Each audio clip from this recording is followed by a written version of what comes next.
महाराज, राजू का तोता गुम हो गया है। वो बहुत परेशान है, कृपया उसकी मदद कीजिए। तोता? साधु राजू की ओर गहरी नजरों से देखने लगे। हाँ महाराज, हाँ। लालू मेरा सच्चा दोस्त, मेरा साथी, अगर वो मुझे नहीं मिला तो मैं भी जीवित नहीं रह पाऊंगा महाराज।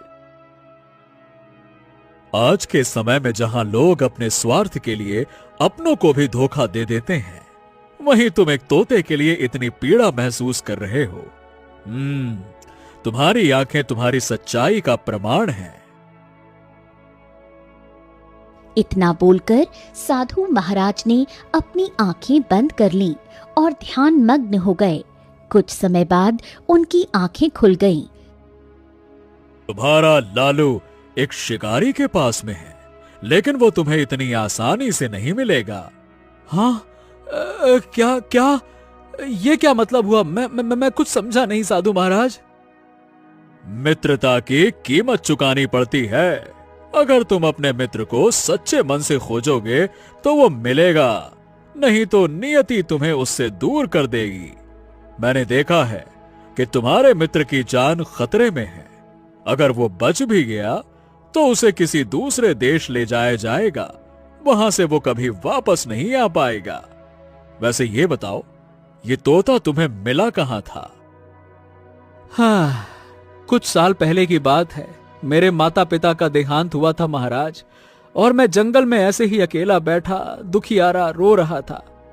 तभी लालू आया और उसने मुझे अपनाया। बस तब से वो मेरा दोस्त है। वाह, ये मित्रता अद्भुत है। चिंता मत करो, तुम्हारा मित्र इस समय एक शिकारी के कब्जे में है। वो शिकारी इसी जंगल में दाईं ओर की दिशा में बनी हुई एक झोपड़ी में रहता है। तुम्हें वहीं जाना होगा।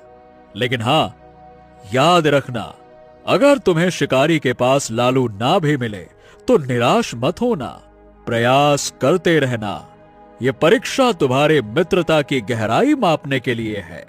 अगर तुमने हार मानी तो तुम अपने मित्र को कभी नहीं पा सकोगे। नहीं नहीं नहीं नहीं, मैं अपनी आखिरी सांस तक कोशिश करूंगा और मैं उसके पास पहुंच कर रहूंगा। बहुत बहुत धन्यवाद साधु बाबा जी, बहुत बहुत धन्यवाद। चलो रूपा। राजू और रूपा साधु की बताई हुई दिशा की ओर एक झोपड़ी की ओर बढ़ने लगे। रास्ते में रूपा राजू से बोली, राजू, साधु महाराज की बातों में गहराई है, हमें सावधान रहना होगा। शायद ये सफर उतना आसान नहीं होगा जितना दिखता है। रूपा, मैं अपने मित्र, मैं अपने लालू के लिए, अपने परिवार के लिए कुछ भी कर सकता हूँ, चाहे रास्ता कितना भी कठिन क्यों ना हो। इधर शिकारी अपनी झोपड़ी के बाहर बैठा लालू से बातें कर रहा था। ए तोते, कान खोल के सुन ले रे भाई। तू अपने मित्र को भूल जा, समझा क्या?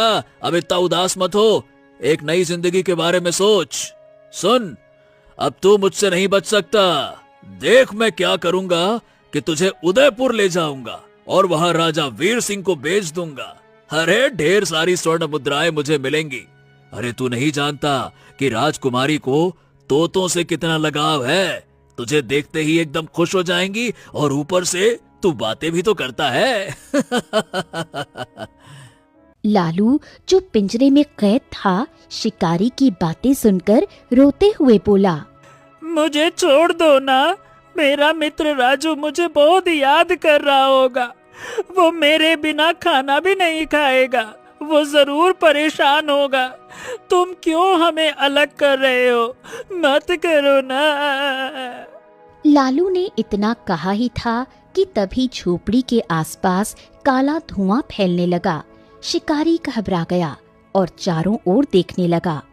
कुछ ही पलों में धुआं एक भयानक आकृति में बदल गया। एक डरावना जादूगर शिकारी के सामने खड़ा हुआ था।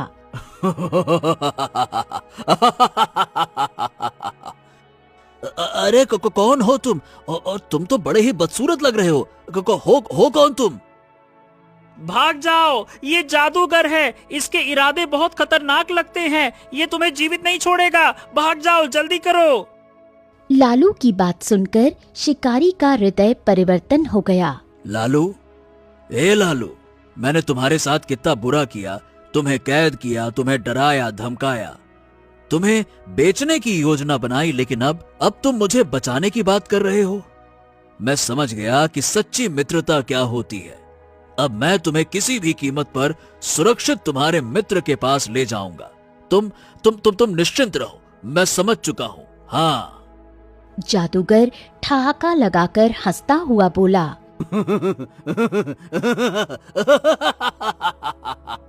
तू मूर्ख है शिकारी।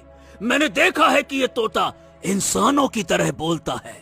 मुझे अपनी तांत्रिक क्रिया पूरी करने के लिए ऐसे ही तोते की तलाश थी, जो मुझे मिल गया। शिकारी क्रोधित होकर जादूगर से बोला, अपनी